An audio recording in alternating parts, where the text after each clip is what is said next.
In this video, we evaluate this indefinite integral. This integral, we can start off by rearranging the denominator and doing a u sub. So let's rewrite this integral. So this integral I can also be written as, I'm just going to rewrite the denominator. The numerator stays the same over x into 1 minus this x squared times e to the 2 sine of x. I can write that one as x e to the sine of x all squared, right? Dx. From this identity, so if we have a squared times b squared, this one can also be written as ab all squared. That is what I've done here in the denominator, right? And then we can do a u sub. The u sub here is going to be, I am going to let u to be equal to xe to the sine of x, right? And I'm going to differentiate this. So this one is going to be our u. Then du is going to be the u dx is going to be, you keep x constant and you differentiate this. That is going to be x cosine of x e to the sine of x, plus you keep e to the x constant and you differentiate x. That is going to be e to the sine of x. That is giving e to the sine of x constant. And this one du is going to be, you can factorize e to the sine of x out. So factorizing that one out is going to be this guy, right? So this one times dx, right? Okay, so we can find an expression for this one. That is 1 plus x cosine of x times dx. So we can just divide both sides of this one by e to the sine of x, right? E to the sine of x, like this. And when we do that, this cancels that, and then we have dx multiplied by x cosine of x plus 1. This one is the same as du all over e to the sine of x. Now we can take our integral from the x world into the u world.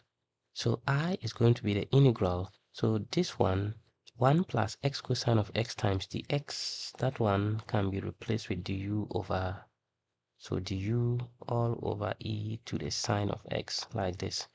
But then there's already x at the bottom, and then we have 1 minus x e to the sine of x is u by a squared.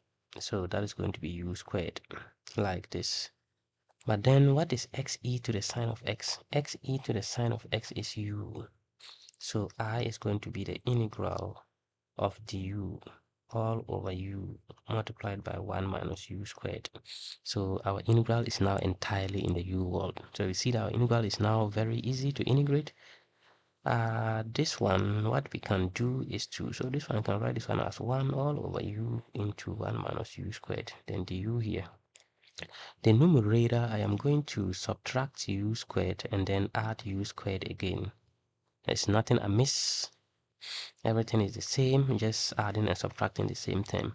So this one, I can now split this one into two different integrals, right? So the integral of 1 minus u squared all over the denominator, u times 1 minus u squared du, plus the integral of u squared all over u into 1 minus u squared du.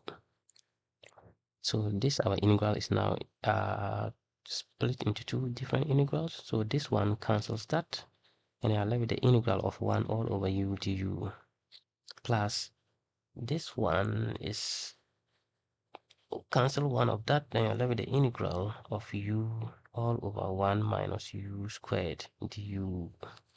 And now these ones, we can integrate these ones. I will just write this one again.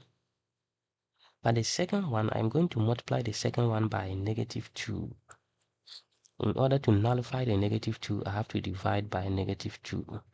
So in doing that, that becomes here negative 1/2 the integral of negative 2u all over 1 minus u squared du. Nice and sweet. So this one, we can now integrate them. So this is the ln of the absolute value of u.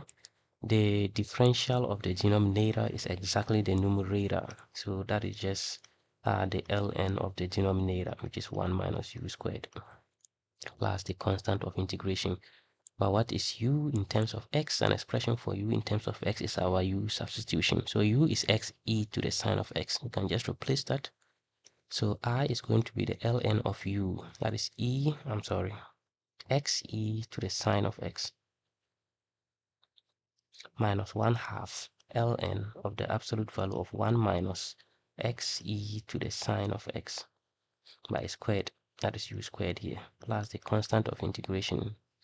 We can simplify things here. Why not? We know that the ln of AB is the same as the ln of A plus the ln of B. That is the laws of logarithm. So this one is the ln of x plus the ln of e to the sine of x. That is this guy, right? Minus 1 half the ln of 1 minus. This can also be written as just distributing in the squares. That is x squared and e to the 2 sine of x, like what is in the original integral. And ln will cancel e because ln is the log to the base of e. So this is the ln of the absolute value of x, and what is left here is just the sine of x minus 1 half natural logarithm of 1 minus x squared e to the 2 sine of x plus the constant of integration. So this one is the value of our integral.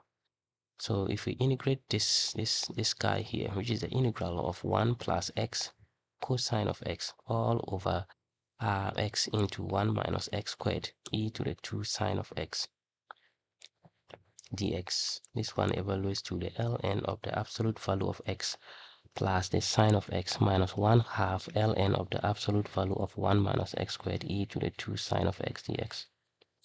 Plus c, no dx here, sorry about that. So this one, ladies and gentlemen, is the answer to our beautiful integral. So this is how to solve this kind of integral. So if you find this helpful, please give me a thumbs up and subscribe to my channel for more content.